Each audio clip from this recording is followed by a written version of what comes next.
आज हम all India बार examination यानी एआईबी पर बात करेंगे।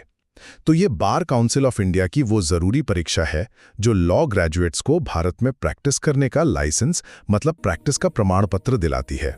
समझिए, ये भारत के कोर्टरूम्स में प्रैक्टिस का दरवाज़ा खोलता है। चलिए इसकी खास बातें जानते हैं। पहली बात, एआईबी का मकसद ये देखना है कि लॉ ग्रेजुएट्स के पास कानून की बुनियादी समझ और उसे समझने की क्षमता है या नहीं।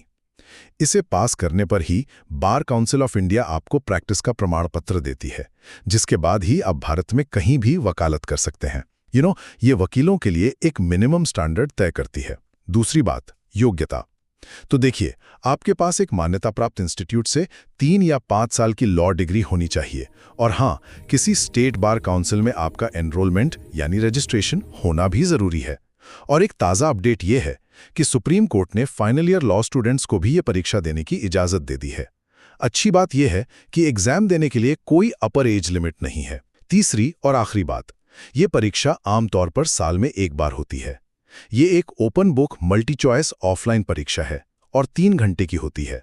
आप इसे हिंदी, अंग्रेजी समेत कुल 12 भाषाओं में दे सकते हैं। पूरी प्रक्रिया में पहले रजिस्ट्रेशन, फिर एप्लीकेशन, एग्जाम देना, उसके बाद आंसर की आना और आखिर में रिजल्ट्स की घोषणा शामिल है। तो संक्षेप में, भारत में लॉ प्रैक्टिस करने के इच्छुक हर ग्रेजुएट के लिए एआईबी एक अनिवार्य और बेहद महत्वपूर्ण पड़ाव है। If you like this video, then do comment, like, share, and for more such informative video, hit the subscribe button.